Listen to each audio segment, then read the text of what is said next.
Good morning, Keith Tebow at FRC Media. Thank you for joining us on a dreary Wednesday. We've had some rain the past couple of days, and I guess as we head into October, we're expecting to get the weather to change a little bit. It is Wednesday, time for our weekly conversation with Mayor Paul Coogan from Government Center. Mayor, how are you today? I'm great, Keith. How about you? I'm doing well. I actually want to talk about a topic that I think will get more play as we get through the winter months. National Grid and Liberty Utilities announcing that there will be a significant increase in energy prices for electric and natural gas as we head toward the winter months. A combination of inflation, supply chain, what's happening overseas.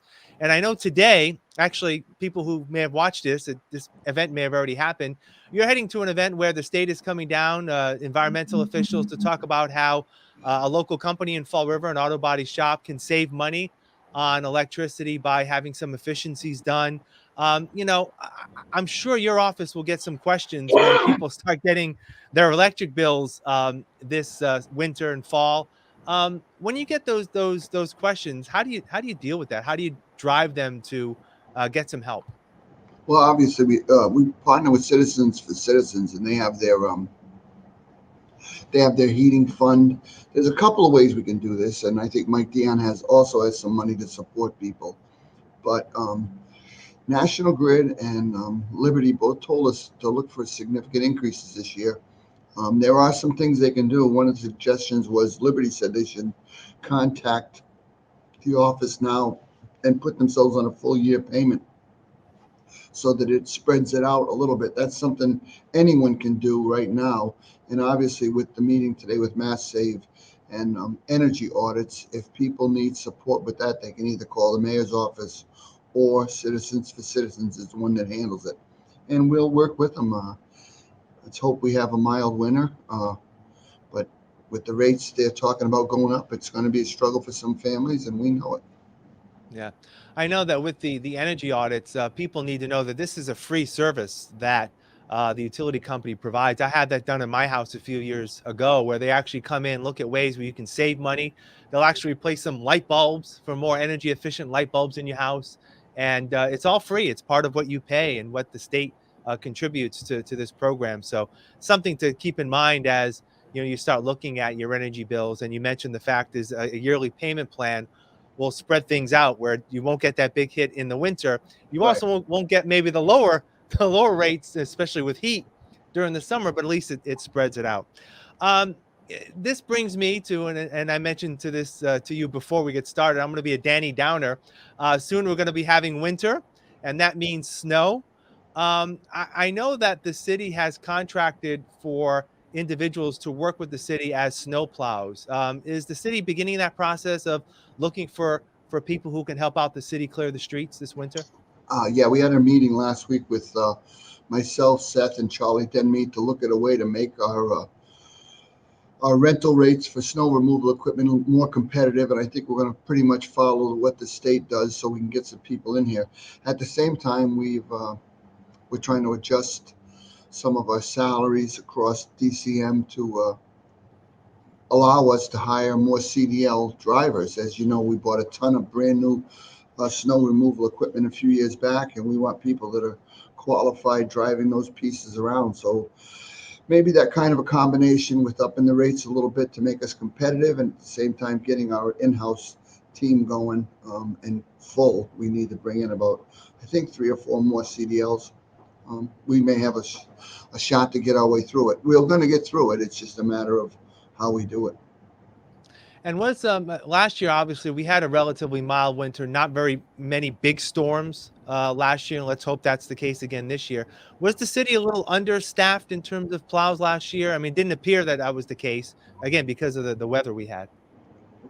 No, I think last year we were fine for a couple of things. As you said, there weren't a number of storms, so people, were looking for work. It wasn't like there was a big storm and 5 communities were looking for the same driver. There was a little bit more flexibility, but at the same time, we're underbidding on our prices for skilled snowplow drivers, which is what you need in a storm like this, especially in a hilly city like Fall River. We have a good fleet of salt trucks snow removal trucks. So we just got to make sure we have the right people in them and get ourselves ready to tackle these storms. If there's anyone out there with a snowplow who may want to help, how do they get information? And is there a deadline when people need to register by? No, Yes. I don't. I have not heard of a deadline, but I would contact TCM right now and talk to Charlie or one of the girls over there in the office or one of the guys at the yard. And you'll get an answer, and we'd love to have you join us. Yeah, absolutely. Again, don't want to be a Danny Downer. It's going to be a mild winter, but Yeah, the city has to be prepared for that. I'll still take a. There were a couple of events. One that was held on Monday, and one that's going to be held tomorrow. I know that you pride yourself on the city recognizing specific events, whether they be ethnic rather events, or things that's coming up this week. Tomorrow is going to be a commemoration of domestic Violence Awareness Month. Is going to be a flag raising and a ceremony at Government Center. There was an event, I believe, on Monday for Mental Health Awareness Month. Talk about how this is, again, another opportunity to leverage the city in some ways to bring awareness to these issues. Yeah, anytime that we can use the mayor's office to highlight an event or bring some resources to an event or get people aware of an event, simply in the easiest way to look at it, we're going to do it. The Mental Health Awareness Day was a bad day for weather, so we moved it inside to the cafeteria. We had a real big crowd there, and I'm hoping it's similar tomorrow for domestic violence awareness. We know in Fall River, coming out of COVID, that's one of the areas where the police seem like there may be a small tick up uh, in those kind of instances. And we want people to be aware that there is help available. Um, and as I always say, if the worst cases, they call the mayor's office, we'll steer them in the right direction. But there are people out there that will support them and help them, and that's what we want. I mean, this is a community, and we all pull together. And domestic violence is a problem across the country, but at the same time, we want Fall River residents to know there's people here to support them. Yeah. And finally, we like to use this platform to have you promote some upcoming city events that may be happening. We talked about the movie nights, the drive-ins that are held over the summer. Any plans yet in terms of October events? Obviously, Halloween at the end of the month. Halloween will be a big event where it'll be up at Griffin Park, and then of course along Highland Avenue is also a big place for kids to go trick or treating.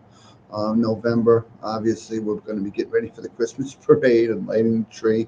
We're going to have the Christmas concert again this year. We've beefed that up a little bit, and as we round out the year, I'm sure there's going to be a ton of other events. We're going to have one of the groups is decorating Kennedy Park.